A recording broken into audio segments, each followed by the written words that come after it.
All right, guys and gals, I am extremely excited to introduce my guest today. He is not only a guest, he is a longtime friend, although we have not actually met face to face. Anders Linnard has been fencing since he was 13 years old. He's been doing historical fencing since he was 18. He started reading ARMA and in the 90s launched his own HEMA club. And for the rest of you, that's a martial arts school in 2003. In 2006, he launched Swordfish, which is kind of the standard for historical European martial arts tournaments. It's kind of the paragon that everything else was measured against. He started St. Mark's in 2012. He launched The Historical Fencer, which is a magazine and online blogger in 2020. He wrote the rules that are the underlying rule set for most of the HEMA tournaments around the world and serve as the basis for the HEMA tournaments in Scandinavia. And he's not just an academic.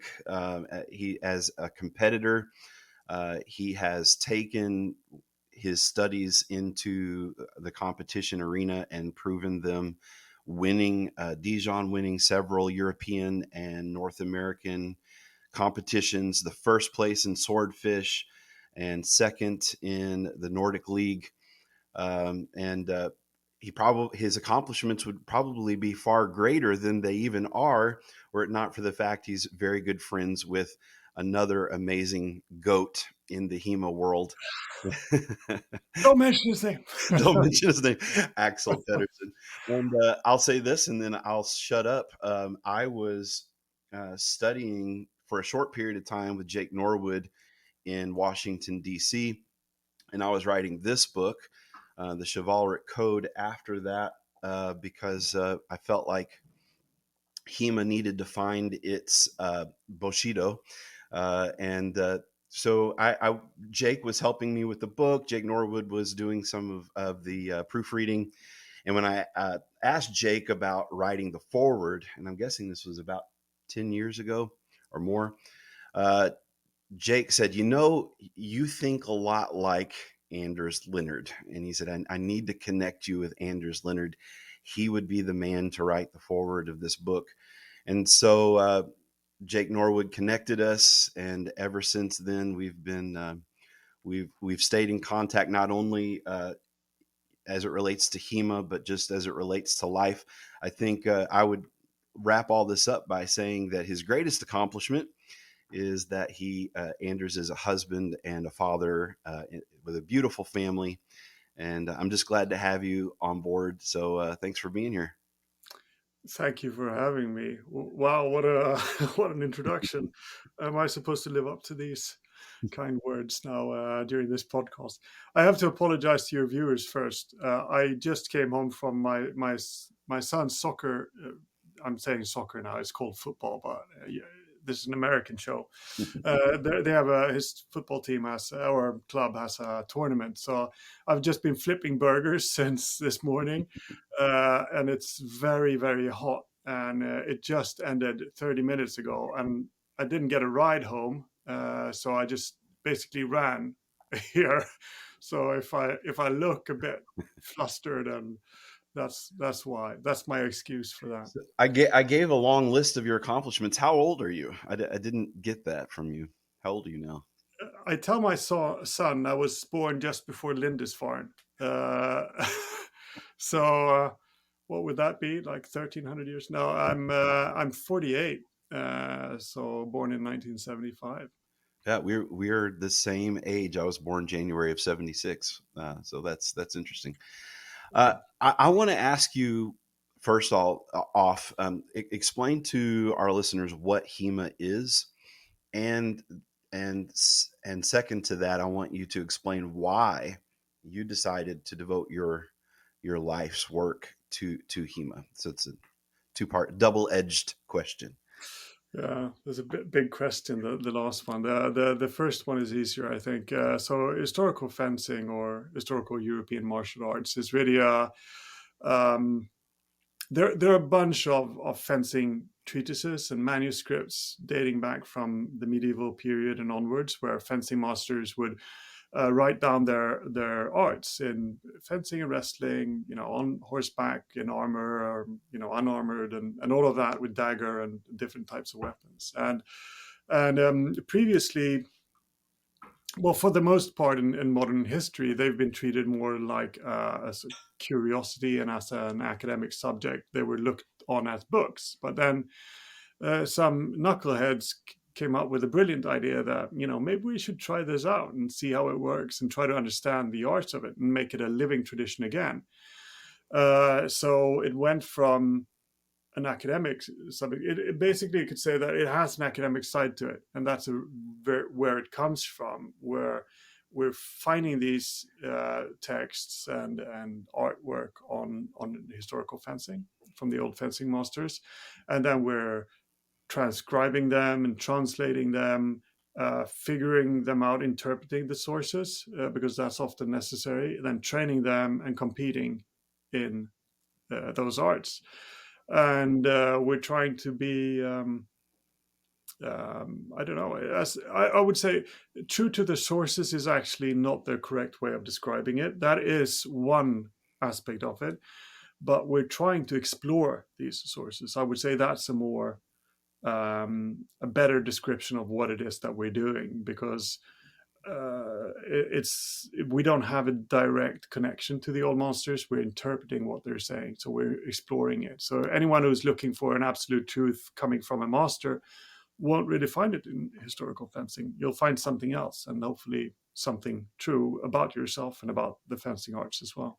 It's one of the beautiful things about HEMA is in other martial arts forms, you have so many proclaiming themselves to be masters, while in the HEMA world, everyone shuns the term. And I certainly think that guys like you and Axel and Jake Norwood, if anyone has earned those titles so far, it would be gentlemen such as yourself.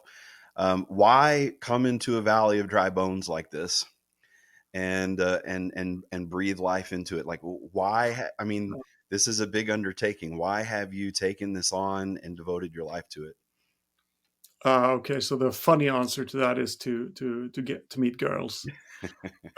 How's that worked out for you? Yeah, not that great. Mia doesn't do any fencing. No, it's actually sort of true, because when I was 13 or so, I watched The Princess Bride, and me and my friend were like, "That is fantastic! What a great movie that is!" And we went to like a sport fencing club to do.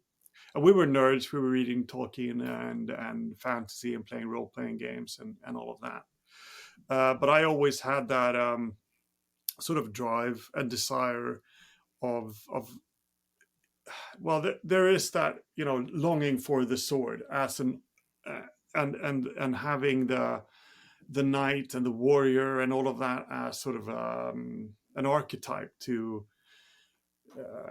that's very attractive. And all kids, I fence with my son, and these archetypes, they connect immediately to people, as long as they have their inner child sort of left, I think. So that was the sort of the path that led me into fencing, and then I think that like I said, it's an exploration. So then it grew from there. You go through different phases, I think, during that exploration, and that's it. I think it's actually, a lot of people answer the question because swords are cool, Yeah. and I think it could be said to be that's the case as well. Yeah. So that, while that's true, there's various sword cultures around the world, and a lot of them are a lot more popular than the HEMA culture. So was there an aspect of this that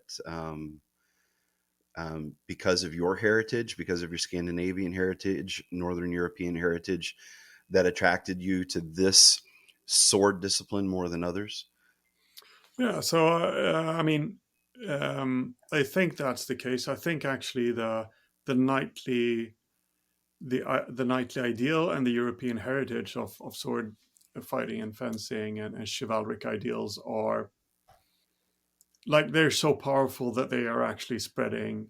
They've formed a very powerful image that sort of resonates with people around the world. And I think now we're seeing people of all cultures looking into the Western side of things, and so that's a very very attractive ideal, I think. But I also had my Japanese period when I trained jiu-jitsu because it was too long for me to travel to the fencing club, so I actually stopped doing Olympic fencing during my teens, and I did jiu-jitsu instead. And I had like one of those rice paper lamps, and I had all that stuff. But yeah, to answer your question as well, that the European heritage was always very very very strong and on a sort of emotional level. And I think that the fantasy culture is, reading fantasy books and playing role playing games, all of that sort of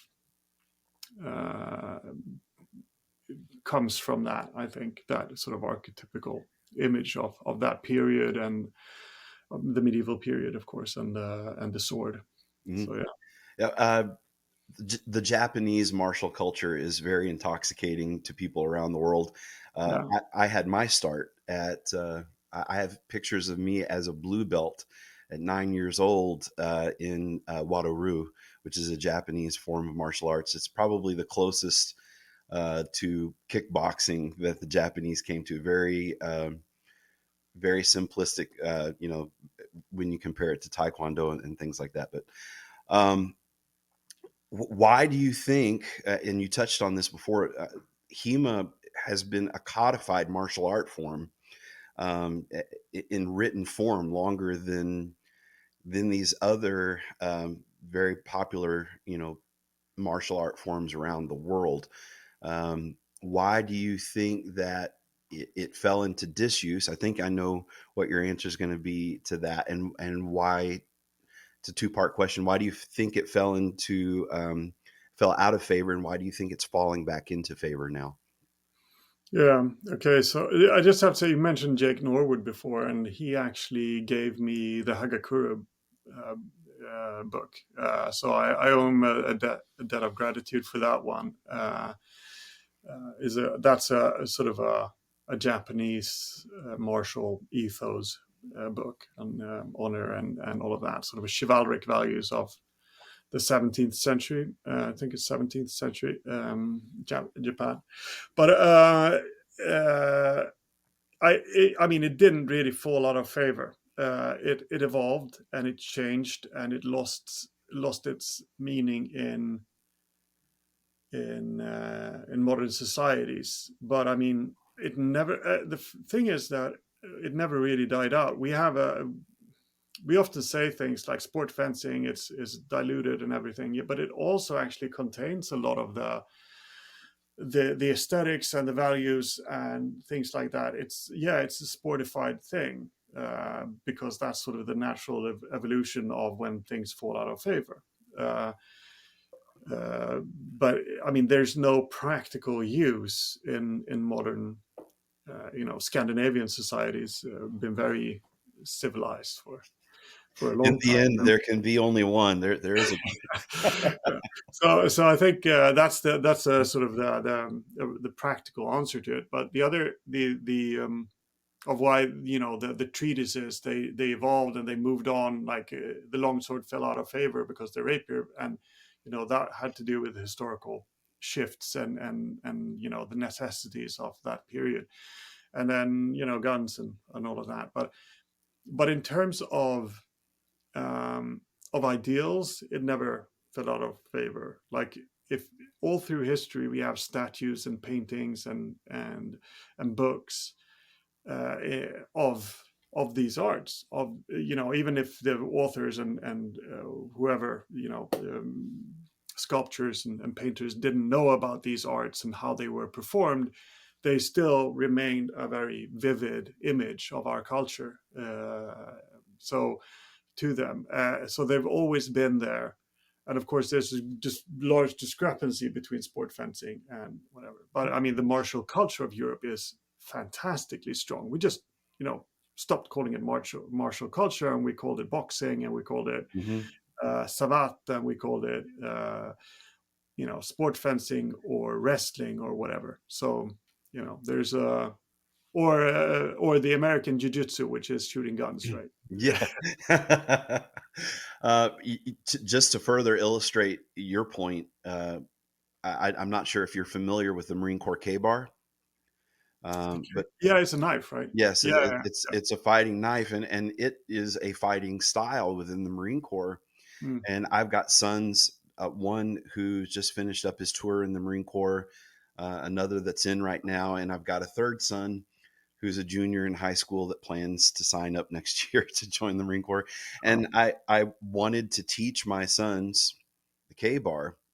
So I started looking around for a book, that I could use just, as a structured form of teaching them K bar fighting before they went in.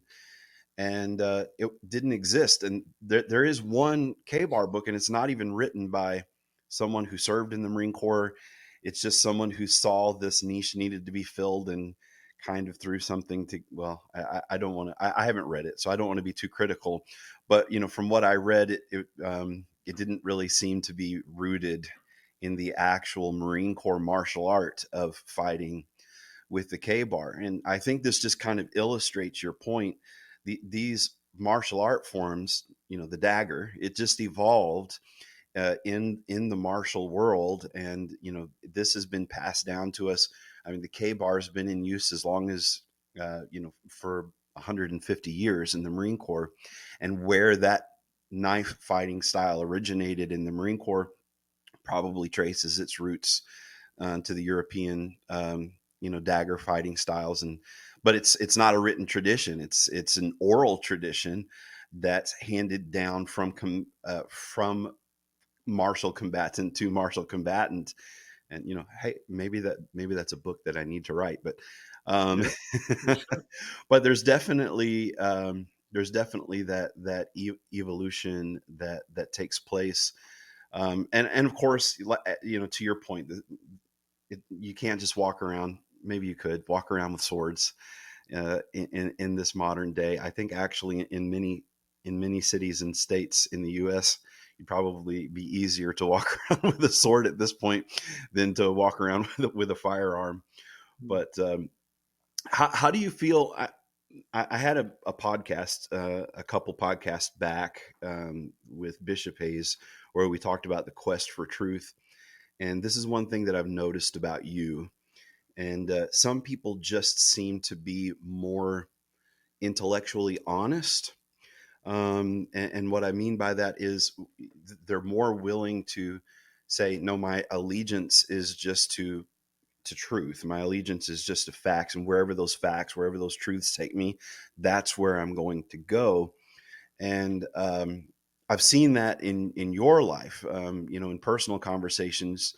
I've seen over the years, and you've shared with me how over the years you have shifted in many regards in issues of your cultural heritage and issues of faith, how you've allowed the evidence to take you wherever it goes rather than holding on to a certain set of preconceived notions and ideals. So I guess to tie that to HEMA, I want to ask you, how has HEMA informed or shaped your view of Western culture, Scandinavian culture, politics, faith? Like, how has HEMA fueled those changes in your life? And if you want to dive into that, that's a big Oh, one. yeah, that's a big question. Oh, I don't even know where to begin. The funny thing is that I actually asked Mia the other day what she thinks is important when you're exchanging ideas, because me, I sometimes clash with people No, online in debates and whatever, and no. and she said, well, it's very important that you listen, Anders. uh, and I said, yeah, but isn't there something which is more important than listening? And she said, no.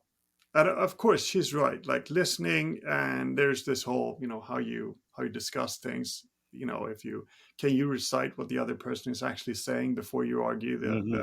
try to argue their point, that sort of stuff. But I said, well, isn't truth even more important?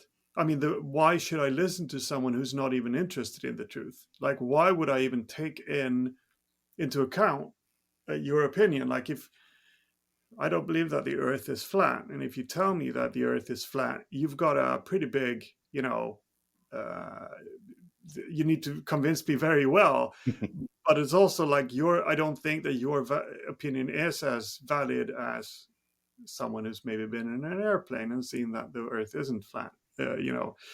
So those kind of things are like, I think that there's something there, and maybe uh, there's a level of personality that goes into people who value truth maybe higher than being comfortable in their own lives. But I would say that there's merit to listening, because it's a sign that you're not full of yourself, and that you actually need to. So it's a two-part thing. Like, I'm not trying to say, well, you shouldn't listen to people. You should, but the other thing is truth as a higher ideal. And the way that how fencing has like, I don't even know where to begin on that, Jonathan. Okay, so yeah, I'd say this. I was you because you mentioned faith, and in terms of searching for truth, I had an experience, and which was a religious experience. But as most religious experiences are or go, I could easily rationalize that experience. But I realized uh, that I'd said that, well, if God wants to for me to believe, then he should talk to me. He should show me a sign, or whatever, throw me a bone here, kind of thing. And then I realized that it would be dishonest for me to, when he did, say, you know what, um, I'm going to rationalize this away because I've got my worldview set already, and I don't want it challenged. Hmm. And it didn't mean that I became like I've got all the answers. I am now a religious person. But what it meant was that I challenged the way that I was looking at things. So I think that happened during a fencing experience. That thing where I had that first sort of, well, it wasn't the first, but it was the first time I listened, I guess. And the funny thing was that it had a very Norse um, sort of feel to it, a very pagan feel to it, and that struck me. And this is something that we've talked about before. How do you what is that even? What is faith, and what is religion, and how do you practice faith? And well, and I think I've come to the conclusion that I don't need to explain everything. A lot of it is just practice, Hmm. and I come from Swedish Christian background. I grew up with the Swedish church, of course, and that's how for me, the church is a very pleasant place to be in. But sometimes maybe I call God the All Father, you know. But it's the same sort of force, I think. And I know that we're going to talk about chivalry, because that's a big thing Yes. for both of us. And I think that it maybe I'm not sure. I'm feeling like I'm not being very clear with my answers here, but I think that may actually sort of hone in on Yeah, my I think, and it is the next thing on my list of questions that I want to ask you. view. But and this is just my personal belief, and you and I have talked about this before. Um, I see it as spokes on a rim of a wheel that all lead to the same place. That if you're willing to follow they're not all in the same place, but they all lead to the same place. I personally think that the Great Spirit that the Native Americans believed in, and the All Father, and whatever culture or civilization you look at around the world, was the local vision of who this Almighty Being was, and that there are, even it, as someone who has devoted a large part of my life to Scripture, even when you look through Scripture, you have God's chosen people, the Israelites, but then you see these prophets in other countries, in other regions, that come into the stories, right?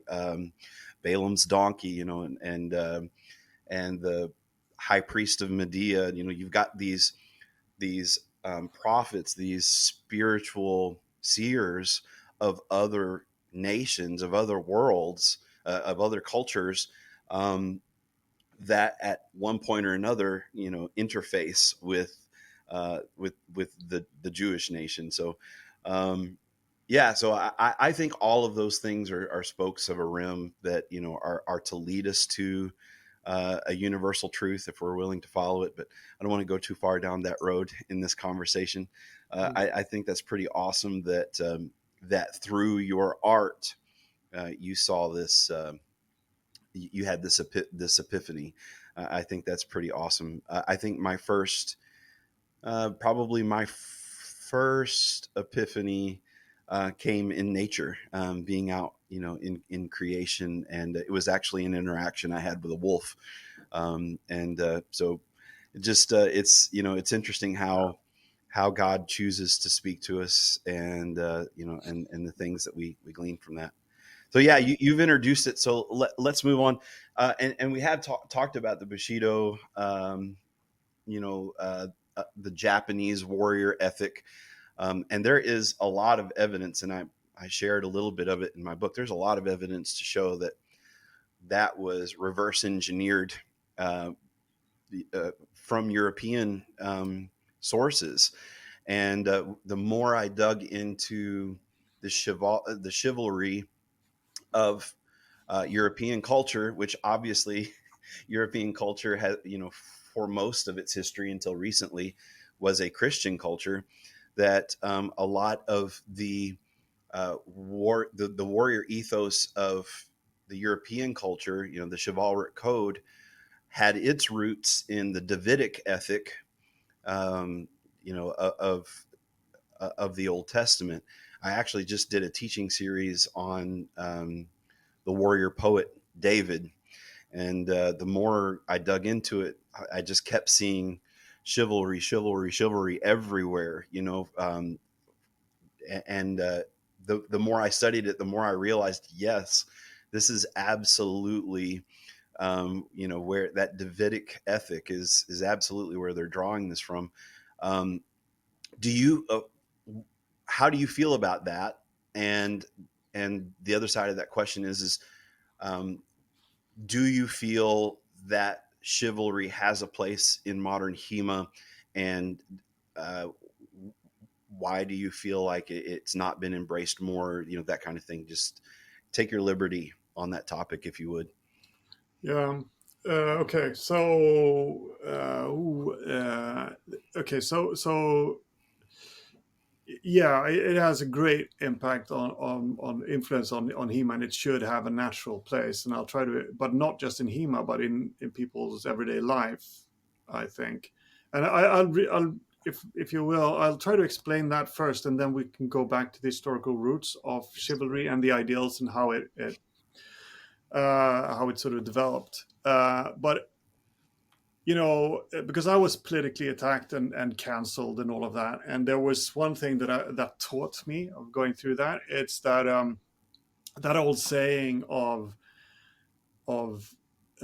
trying to, if you debate or if you fight an idiot, they'll drag you down and beat you with experience, right? And what you need to do, and that has a very practical application, is to rise above it. You cannot just separate yourself in this direction. You need to go higher. And you could use Yes. sort of an analogy of music to that. Like if you're playing Handel or Vivaldi or some beautiful piece in a concert hall, and there's in the concert hall, there's a bunch of people just screaming and shouting, and the music that you're trying to produce will not really resonate. It will, like, their energy, their vibrance, their what they're doing will destroy the music. Uh, so I'm not sure if the analogy works, but if you need to own that concert hall, you need to clear that out, and then you can start playing. And what will happen is that people will be drawn to it, and they will rise above the squabbling and everything, and it will manifest something different. So that comes in with truth and beauty and all of those things. Like, if you're true to those ideals, which you can then connect to God, saying, like Thomas Aquinas speaks about, perfection. We know that something is better than something else, so then something can be perfect, like completely perfect. And what is that? Well, that is God. That's one of his proofs of God. So but it's sort of the same for us in our lives. Any human, like, if you see people who are caught up in drug abuse, if they're like poor social circumstances, or they get into fighting online and they get canceled, like I was, etc. What's happening is that if they have a positive energy, if they have a good vibe, they're playing the nice Yes. violence, and they're trying to do that, someone else is trying to drag them down and destroy Yes. what they're doing. And they're being like, it becomes sort of this force of good and evil, and you cannot be at the same level. You have to rise above it. You have to say, you know what, here are my ideals. So that's sort of a different approach, I think. Like, people often, when they say chivalry, well, it sounds outdated and everything. And if you try to reduce it to, well, this is a warrior culture specific for this period, and it means this and that, then of course, yeah, a lot of it is outdated, but it's an eternal truth nonetheless. And what happened during the development of the chivalry as a notion is universal and older. But when the Roman Empire fell apart, a lot of people have the notion that Europeans forgot about the Roman Empire. That's not true. They were looking back and saying that we missed something. We something got destroyed. We tried. That's the whole thing with Charlemagne and the Carolingian Empire and all of that. And as that sort of crumbled, Europe became a very violent place, and there was a need for a warrior class. But warrior classes and violence are destructive by nature. Mm-hmm. So how do they play the violin in the concert hall? Well, they need to play to a higher note, and that's where chivalry comes in. That's saying to them, this is the music that we're playing. And were they perfect? Of course they weren't. Are we perfect? No, we're not, because we're humans. We're not God. We're striving for something better. Mm-hmm. And I think that's where that sort of comes in. So that's the sort of the flaky hippie answer to energies and music. And to your first point about rising above it, it is a noble philosophy, but I use a very crass Southern American metaphor to remind me of it quite often when I come under attack for speaking out on things that I'm passionate about. Whenever I'm getting roasted or whatever on social media, I just remind myself, you know what a raccoon is, a coon, call it a coon in the South. And we say a good coonhound can whoop a skunk, but a smart coonhound knows it's not worth the trouble. Yeah, that's perfectly. And so I remind myself of that all the time. It's like, don't lower yourself to start slinging mud. Don't engage in this. Just rise above it. Just brush it off. Just move on. And yeah, that's definitely something that's helped me out quite a bit. Yeah. And what you do is that what I do, what you do, it's what I do, and what I think is very valuable is to speak about it in terms of norms. So if we're talking about fencing culture, it's a long tradition, and it's the Victorian fencing culture is different from the medieval fencing culture, and it's different from what we have today, but it still has norms. And those norms, for example, they in your new concert hall where you're playing that music and you're letting that music resonate, you set up norms, and those norms are how to behave, how to treat other people, and how you are as a leader as well. Like I think that one of the most important things that we rarely talk about when it comes to leadership is that you should have a quite positive view on your fellow man. Like you need to be able to see the light and wish other people well. There's like those people who attack you, you're not going to wish them well, of course, but the people around you who are in your circle, that you care for them, that you serve them as even as a leader, that's your role. So you're not trying to become this hierarchical, the patriarch, the father figure is a loving character who's there to serve, but can sometimes be strict in order to keep that music in that room. So that's norms, and so that's another thing of talking about this. There's a lot of criticism of norms. Like those people will talk about the white male norm, but what that only says is that they want the thing that you've created as a leader, and they want to dismiss you based on the color of your skin, or and it doesn't really matter if, or that you're a man, and it doesn't really matter if that you haven't excluded anyone else. It's Right. just a way of attacking you. Right. So they it's often quite mischievous, like how do you say, deceptive in how they attack you. So it's easy to get dragged in, and you have to keep that mind to just strive higher for those ideals. Yeah. And yeah, and so that was the first part of your question there regarding those things, and how it I think it doesn't matter what walk of life you're doing. Like there's something to learn from that, fight between chaos and that beautiful Vivaldi concert or whatever, and good and evil, whatever you want to call it. But there's it's there's something there. The other thing was the Davidic. I can't really answer to that, the origin of chivalry in that regard, but I would say that.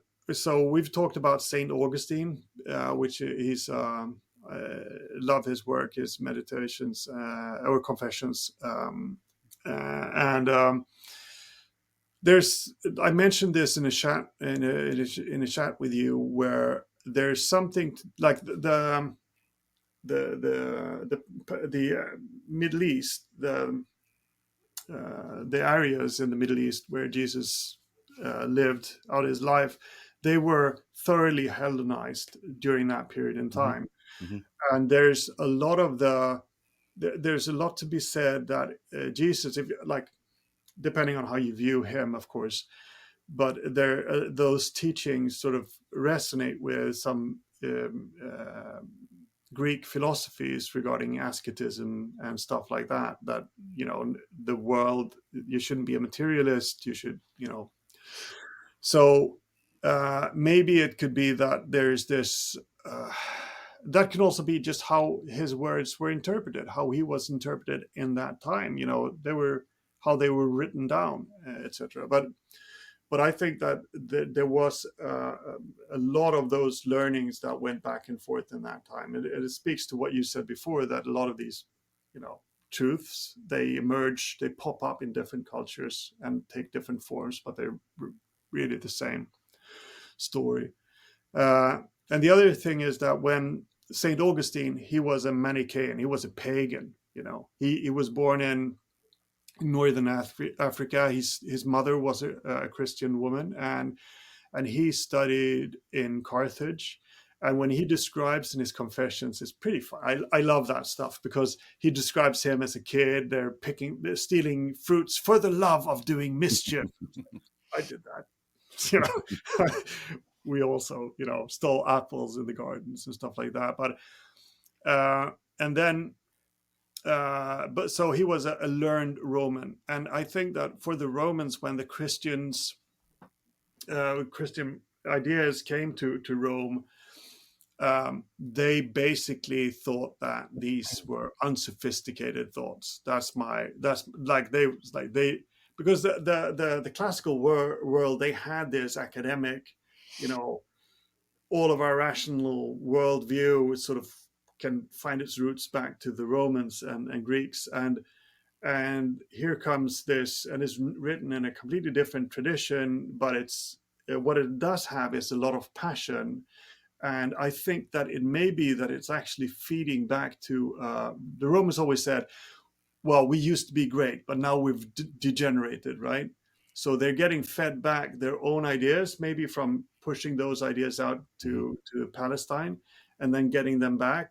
And what the Christians are doing, they have a layer of passion, like, I don't care if you kill me in the arena, I will stand by my faith.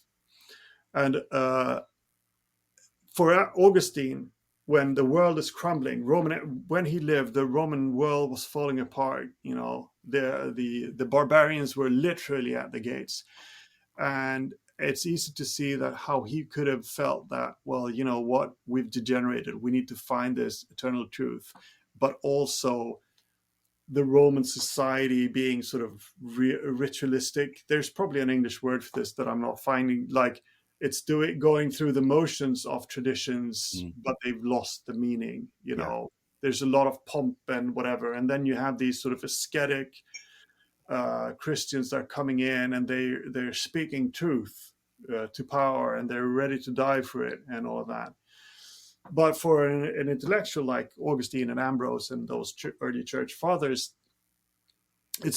they need to sort of put all of that through a filter as well. So what they do is they take, for example, the ideas of virtues, the cardinal virtues, and they bring that into their teachings, and they're adding the theological virtues to those moral virtues, and they're adding that passion of the early Christians to shape a new culture of Christianity, which is merging the best of those worlds. And then it's picked up again by Aquinas, for example. You know, he's looking at Aristotle and whatever.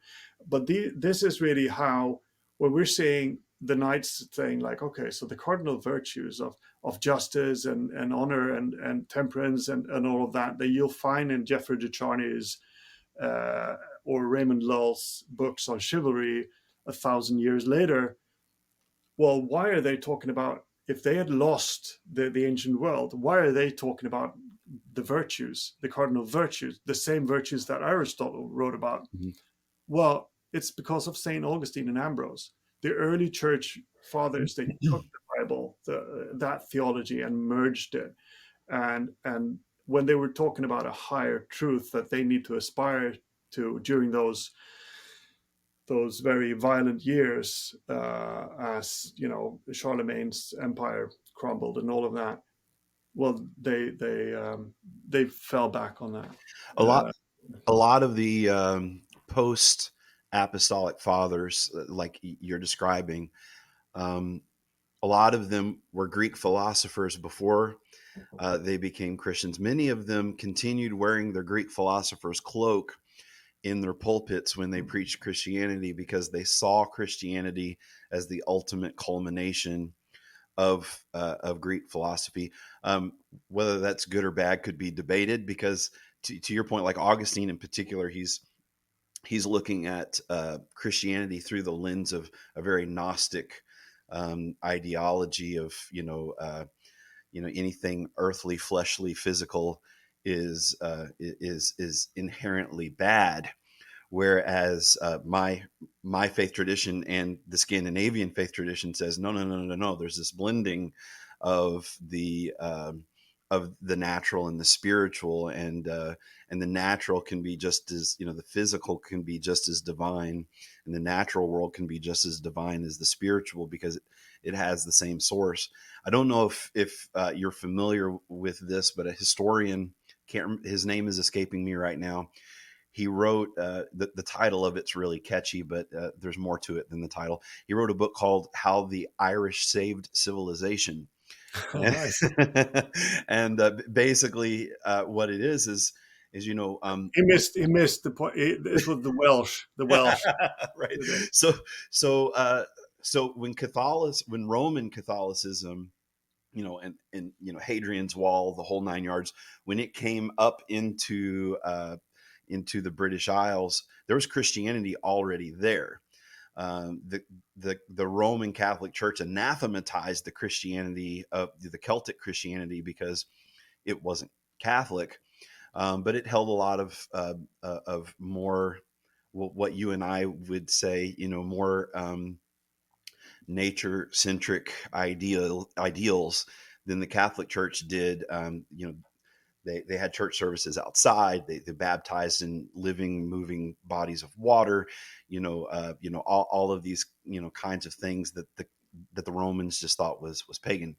But anyway, after the Roman Empire started to collapse and Europe fell into the Dark Ages, according to this author, it was the Celtic monks who, and their monasteries were not celibate. They had families, and families could live in these monasteries. These Celtic monks began to backfill throughout Europe, and were the educators for a lot of the nobles all throughout, from Scandinavia down through Italy, all over Europe, became the educators for the nobilities and helped to save Western culture and help to reestablish it using some of the things that you're describing. Um, to bring this back to the Davidic ethic and the knightly chivalric code, I just wanted to give you a couple examples from the Old Testament. David, King Saul falls out of favor. So David, this little shepherd boy, gets anointed king of Israel. And although he's anointed king of Israel and the current king is trying to kill him, he refuses, because of honor, he refuses to oust the current king. The current king, Saul, is sending out armies to kill him. He's out on campaigns to find him. And just by, like you said, just by virtue of raising himself above the fray, David starts to amass all of these followers to him because he is not, being petty and lowering himself. At one point, I think King Saul is taking a dump in a cave, and David knows the caves really well and slips up behind him and cuts a piece off of his garment. And then the next day shows him the piece of the garment and says, I could have killed you and I didn't kill you. And then later he even repented for cutting a piece of his garment off. That was his standard. That's where he thought. And David's son Jonathan, King Saul's son Jonathan and David made a blood covenant with each other, and it was common practice back then that when someone new became king, they would kill off the descendants of the past king. But David wouldn't kill any of Jonathan's lineage because he had made a blood covenant with him, even though Jonathan's sons were the descendants of King Saul and could have challenged David's kingship. He refused to kill them because he had made a blood covenant with Jonathan, Prince Jonathan. And so he held to that covenant, and Jonathan's son, he brought Jonathan's son into the palace, into his house, had him sit at the king's table because he made this promise, because he made this covenant. So he held himself to the standard that I see echoing through the chivalric code. When we look at the idea of just because you're stronger doesn't mean that you should have all the power. And we see it in our culture all the time. The elders, they get older. Just because the young people are younger, more vibrant, and more virile doesn't mean they should be running the show. They have to show honor and respect to the elders and women. Men are obviously physically stronger than women. And it is our job to keep that in mind and to make them feel safe around us, make them feel protected around us, not to feel threatened. And all of these things I see, because in a strictly secular culture, it's power, it's power that rules. And so there has to be this code, especially with warriors, especially with people who study martial skills. There has to be a code that says, I hold myself, to a higher standard. I live in an area where the average height of men, I'm not a very tall man, I'm 6 foot tall, but the average height of men is about 4 or 5 inches shorter than me. And they're notorious in this region. It's a French Acadian region. They're notorious for having very bad tempers. And every once in a while, this has happened a couple times. I'm thinking in my head right now over the last few years, someone will get really angry and they're swearing at me, and you see their face start to turn red. And for me, because of my experience, I know when someone gets that angry, they've already lost a fight. Right. Yeah. They've already lost this fight. If your blood is turning red, if your eyes are watering, if you're shaking, you've already lost this fight. And so to know that and to look at that person and to smile and then just bring it down and say, have a good day, and walk away, that kind of thing, that's a warrior ethic that, that demands you say, just because you can doesn't mean you should. And so I just wanted to share how I see that Davidic ethic tying into the knights saying, okay, I could take this woman's chastity, but there's this higher standard that says I shouldn't. I can take my neighbor's castle, but there's this higher ethic that says I've entered into a contract with him and I have to keep my word. You see what I'm saying? Yeah, absolutely. And I think that you're right on the target there, because like a lot of people, when you asked me before if the chivalry it's outdated and why it lost its footing in historical fencing, etc., etc. And when you talk to people about that and they say, well, it's outdated, and they look at this, well, this funny or this inconsistency in how they behaved regarding, but in comparison to the idea or whatever, and that's nitpicking, you know, things. So you can read those stories basically in different ways. So you could read the Davidic story where he goes in and he doesn't kill him when he's going to the toilet, which seems like basic human decency, that you just wait a bit, let the man be alone. Sacred. We all know this, kids, give me just 5 minutes. you know, so so we can all relate to that sort of thing, where you can read it like that, like it's a funny story, but you can also sort of look at the bigger picture there and what it's telling us, and just see what does that mean to me. And if you're trying to be very square and you try to reduce history into these sort of academic research, well, I'm super rational about this, and it's all squares, and I'm focused like this on the little bits, and so it's rational, but it's also a very reductionist viewpoint on history and stuff like that. So you need to sort of view it from what we can learn from it, because there's wisdom to this. There's actual things that are applicable to our lives today, and that's what we need to be able to see. And if we don't, then we're not wise. We're not smart. We're actually dumb. We're not learning from history. We're not actually, understanding who we are and our role in society and in life. And we're missing the point, I would say. I want to tie this back to something we were talking about earlier.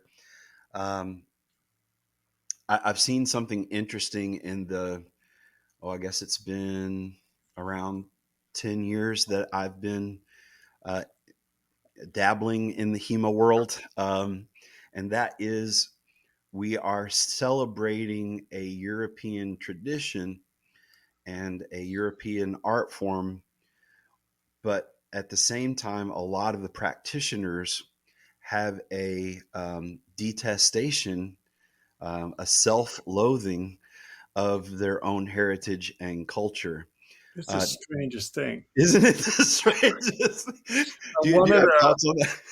one of the things which I think sort of made people like those people go and go like, "Hey, he's not with us," was when I posted and I said, "You know what? We don't have a problem with Nazis and fascists in the historical fencing community.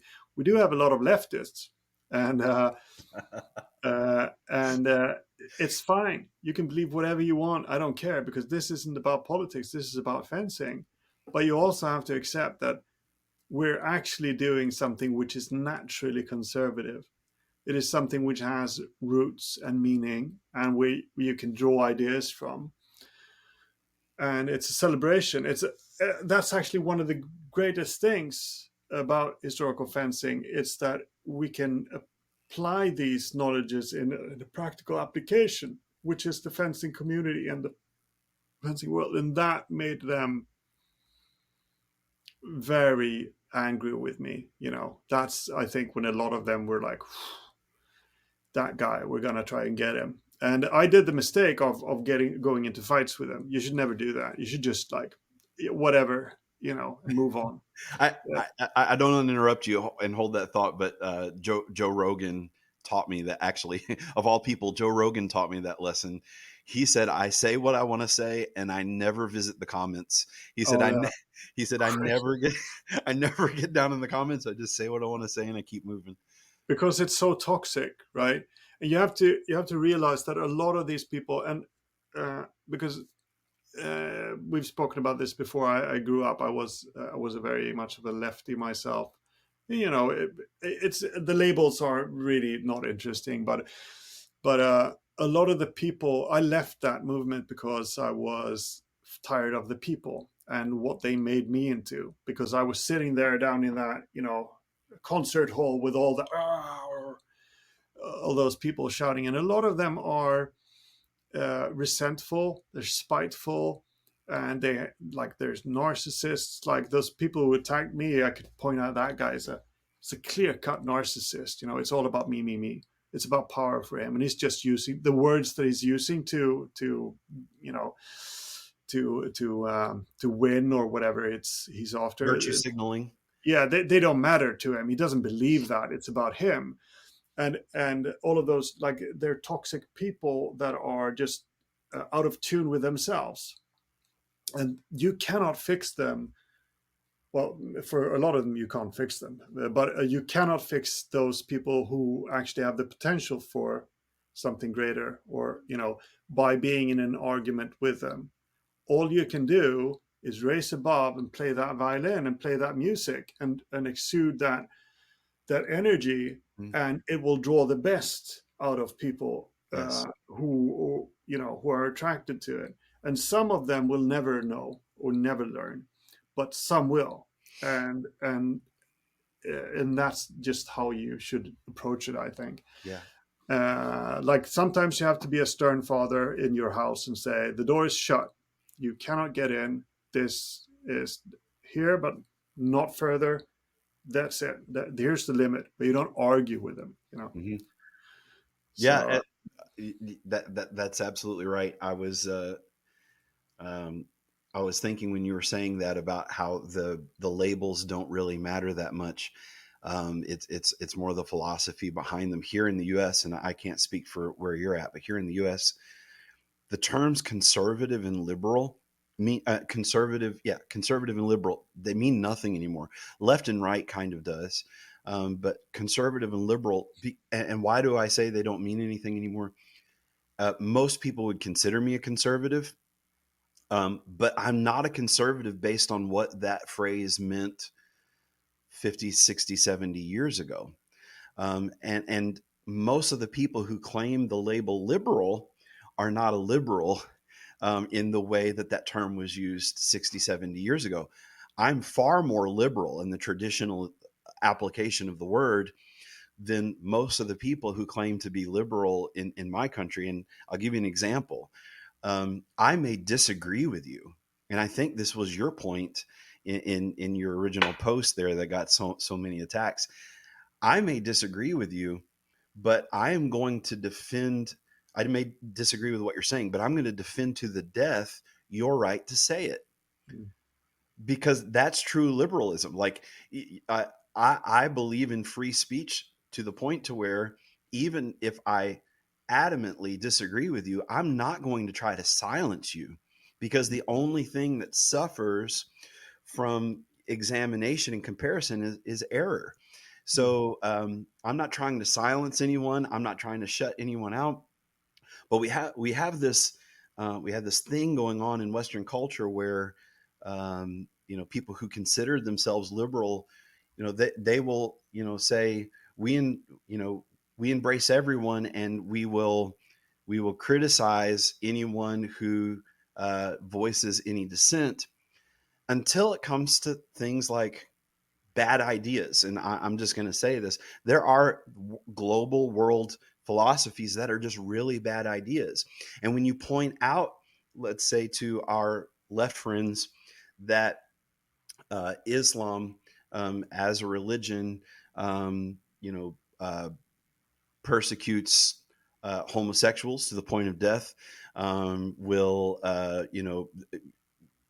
oppress women, and even see them as chattel, see them as property, et cetera, et cetera, et cetera.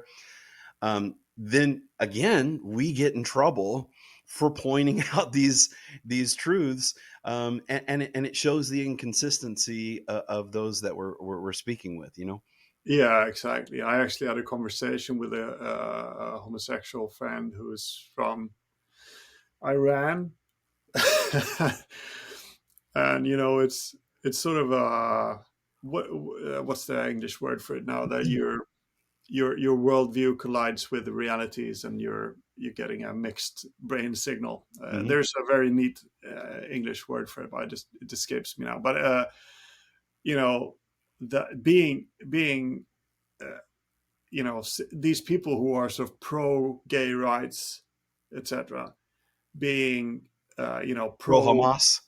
exactly, you know and they're like, yeah, there's no Islamization, there's no, and this guy is going like, so can I just interject here?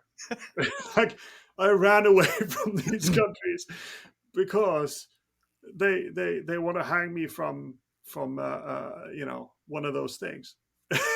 That's like, do I want them here? Do you think that he's positive to that? Like, he's the it's like right now what we're seeing with Jews in Sweden and in many places, I guess. Like, I actually, it's pretty funny because I have a childhood school friend who wrote. She's been on various American, like Fox News and stuff as well, because she raised the flag, warning about that Jews in Malmö are running away from Malmö. They're moving to Israel because they don't feel safe anymore. And a guy that I know, he's married to the sister of a Jewish girl, a woman called Pauline Neuding, who's a sort of a conservative debate. I don't know if she's conservative. She's probably conservative, but she talks about politics, and she's also raised that, and all of a sudden now with Hamas and Israel and Gaza, and it's a horrible thing, and it's I mean, it's not an easy thing to sort of take sides in the conflict, because it's about humans at some level as well. I'm not gonna say that, yeah, it's one side is wrong and the other is right, because it's not that easy. But I would say that it's very strange how these conflicts are portrayed on the political spectrum, left and right, and how they influence. And the left are pro Hamas. They may, even if Israel has a right-wing government, they're still a lot closer to Democracy. the left-wing viewpoint, Yes. like Western left-wing viewpoints, than what the Palestinians in general are. Like, even if you're not looking at Hamas, even if you're looking just at the values, if you look at the research from Pew Research about the values in the Middle East and Islamic countries or Muslim countries, etc. Like, how do you even parse that in your brain that this is the side that we're picking? And you can talk about the children and all of that, and sure, you can, and that's a horrible thing. And I sympathize so much with what's happening to the people and all the innocents that get killed. But why don't you care about Yemen? There are like Right. many more children killed in Yemen, but it's a conflict with the Saudis and Iran, and whatever, who's ever behind that sort of proxy war. So why does it matter? Well, they've taken a side and they're sticking to it, but it's there's this sort of like, doesn't it click some point? Just go like, Yeah, you would think it would, and when I look at it, I think, why can't our friends on the left, why can't they understand that, for example, you can be against an ideology and that doesn't make you racist? Because yeah, I tell you what's really racist. What's racist is when you make assumptions about an entire race of people, like all Arabs, for example, are Muslims. That's a racist assumption. I know many Arabs that are not Muslims. When you make generic assumptions about entire classes of people, and so when you look at when you try to explain to them, look, I disagree with this ideology. I don't hate the people, and I'm not opposed to, you know, uh, this group of people or this race of people. I'm opposed to this ideology. And why can't you understand that there's a very big difference in not liking an ideology and not liking a group of people? It's not the same thing. And then you think that, and then you're like, well, I know why, because they haven't thought it through that far. They haven't engaged their mind that much themselves to differentiate between the two. yeah, it's a classical, and it's very basic tribalistic ideas, but it actually goes back to Marx. Marx writes in the Communist Manifesto, is one of the first pages. He says, the history of the world, or the history of mankind, is the history between the oppressed and the oppressor. And he has a few examples, and he used the guilds, which is funny because I'm interested in guilds, how they played out. But like between the masters of the guild and the apprentices, they, like, instead of viewing this as a system and trying to analyze why it worked and why that developed into becoming something, he's reducing it to this: no, those were the oppressors and these are the oppressed. And that's how and then the left have sort of just picked up on creating this very strange and not very cohesive ideology of men and women. Men are the oppressors, women are white and black and whatever. And it's, and now it's like, let's throw in some trans people there and what, it's becoming this sort of mishmash of how do you even keep track of all the, who's the most oppressed and all that. And people have been talking about this, but it really becomes a bizarre exercise in mental gymnastics after a while. But the problem is that it has serious repercussions, of course, like for people. Like, if try to walk through one of the immigrant neighborhoods in Sweden with a kippa, you don't do that. You put your Star of David under your shirt if you're out in town today, if you're in Malmö. And it was actually an Israeli TV program. They sent up some reporters before of the Eurovision contest. I'm not sure if you watched that. I've only seen Will Ferrell compete in the Eurovision All contest. right. Okay. Yeah. Okay. So the Eurovision is a very strange beast, which has degenerated beyond. Like, now it's a fest of I don't know, men wearing very little, scantily clad men wearing very little on stage. Well, women as well, and there's lots of glitter and general debauchery and Where do I get to watch it? No. yeah, I wouldn't recommend it, No. but it's pretty funny because well, it wasn't funny what happened, because they sent some journalists to just walk around with like Star of David and speaking Hebrew, Yeah. and they didn't make it far before a Wow. man just spat on their face and said, "Why are you spitting at us? Because you're filth." And this is Sweden in 2024. Yeah. And the narrative of the left has been that, well, the Jews are threatened by Nazis. Well, what, the 50 Nazis in Sweden are the problem here? Come on, guys. Like, we got 10% now from the Muslim world of the population. They weren't born here; they were born there, and even the second and third generation are still, having very similar views to a large degree, and that's what's causing the problem. So, of course, that's sort of the thing that they're missing there. So now they've sided with, it was fine to like be pro-Jewish and against anti-Semites and anti-Semitism. I've had that label thrown at me as well, but it was only an argument as long as Yeah. it served their purposes. And now it's the other way around. Like, Yeah. When October, what was it? October 10th, the 7th, I think. Yeah. October 7th, the raping, the plundering, the infanticide that took place in Israel.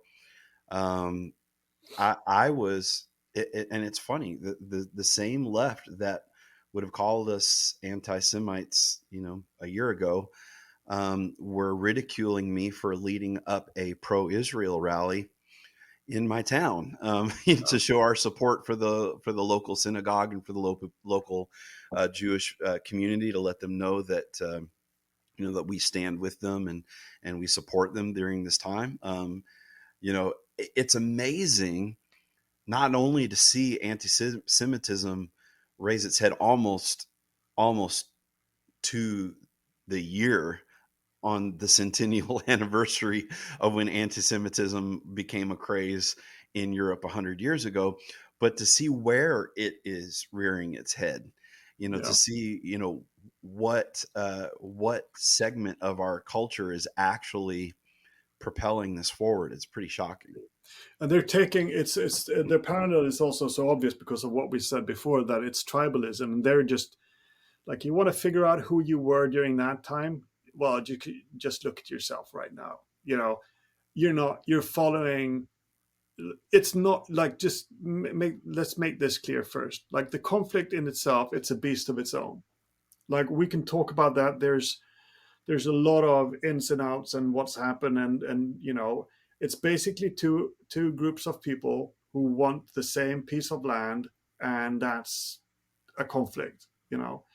We can look on with horror and try to come up with solutions for that, and we can also find it, compassion within ourselves to see the human suffering on both sides. Just it's within the capacity of being a human to do that, right? Mm-hmm. So that's sort of a beast of its own. But what we're talking about now is the analysis of what the left are doing in terms of their own dogmatic view of, you need to take a knee and bend your will and recite these words in allegiance to the dogma that we've set. Well, you know what? I can see the witch trials in your eyes. I can see Stalin. I can see Hitler. I can see you following suit all through history. Yes. You're the same people. You're the same. Yes. You're the people that were described by Solzhenitsyn. You are the Cheka and after the Russian Revolution. Like, we've seen you. We've seen you before. And you know what? I don't. It's a very. We're not going to accept it. I think that's and it's not about that it's a human sort of thing, right? It's not that I actually condemn all of the people who are now bending a knee. There's actually a way for them out of that as well, but they need to let go of those ideas and that type of behavior, and it's not an easy path. but I think it's actually possible. But it's a very interesting sort of human psychology It thing. is interesting. Yeah. And to tie this back to a more positive note, and we'll Yeah, start let's do we'll that. start to wrap up with this. As someone who has dedicated himself to a martial art of European culture and your Scandinavian heritage, what gives you hope when you look at the world? You know, when you think of uh, European martial arts, when you think of your Scandinavian heritage, like what gives you hope as you look forward from here?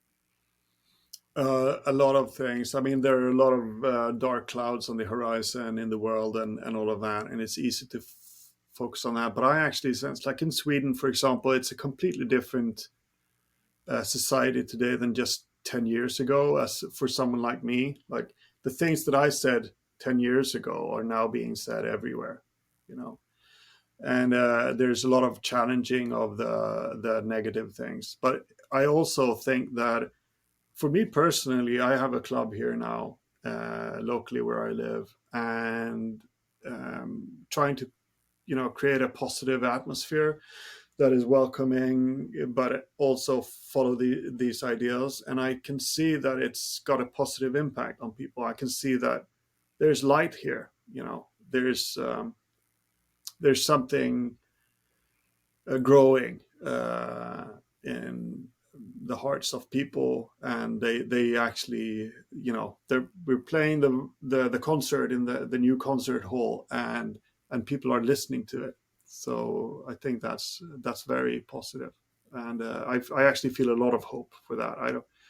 I'm not I'm not despairing even a little bit, because truth and beauty will win out. It's an Hmm. eternal struggle, and when the night is as dark and you feel the most despair, it's because it's turning towards the Yeah, light. And I think that's going to happen. yeah. Whether it's politically, culturally, you can't legislate ethics from the top down. You can't legislate morality from the top down. What you have to do is what you're doing: create a space that fosters it, and from the grassroots, from the foundation up, we change our communities that way. I think that's beautiful. That's awesome. I think you've got a big announcement that's coming this weekend, Oh and, yeah. and I'd love for you to share it with us here. Breaking news here on the Explorer Show. Yeah, breaking news. When will this be out? Dun, dun, dun. I'm gonna have it out by Monday. Okay, so we'll beat you to it then. But I would have loved to actually have this break news. No, I'll we try to have. get it out tonight. I'm sorry. I'll try to You get get it it out. out Yeah. Okay. tonight. We have a new glove coming out. It's a Koning glove. We call it the Koning Nobilis edition, and it's a reimagined Koning fencing glove which is lighter, slimmer, more protective, and flexible out of the box. And it's what else? Yeah, it's a great glove. For the Comes people in who don't study European martial arts, just let me explain to you that if your fingers get whacked with a long sword, with a fetter, even a blunt one, you're going to have broken fingers without a good glove. And the problem, I've got those clamshells. The problem with gloves is you need the dexterity so that you can use your fingers, and so the gloves have always been a problem. So this is great news. Yeah, it's a strangest thing when you have a guy weighing 100 kilo whacking you with a steel bar of your fingers. They actually break. It's we didn't think about that. Yeah, so that's great. And where will that be available? At www.stmark.se. All right, And we'll take pre-orders. So it's a pre-order thing. We don't have. They're very close to production. So, but it'll be a few months before we start sending them out. But we're taking in pre-orders.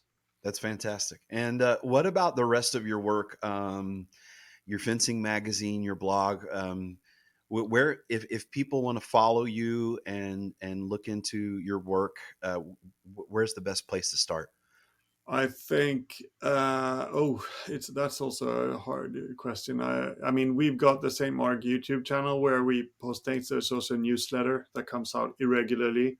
Historicalfencer.com is a good place, but I'm very, because I've got so much with product, development, the club, everything. I've got 2 businesses. It rarely gets updated, but the Historical Fencer is a good place as well. The HEMA Council Facebook group is a great place to be as well if you're on Facebook. Other than that, just add me on Facebook. I'll accept all friend requests usually. And that's the best way, I think, to Awesome. keep track of me. Well, I want to thank you for giving me this time, and I want to thank your family for sacrificing an hour and a half of your time to me, and They're allowing. suffering on the beach right now. It's 26 degrees. They're fine. They're like, who's that? Well, thank you for this time. I'm excited to have you on, and I'm looking forward to having you back again. Maybe we could do this every 6 months or so. That'd be great. I'm up for it. It's been All an absolute pleasure. Always so good to talk to you and All seeing right. you face to face like this. Yes, sir. It's great. Yes, sir. And I'm still holding out hope, if not this year, next year, to come and spend a couple weeks camping and training longsword with you and Axel. That would be fantastic. And please be your house.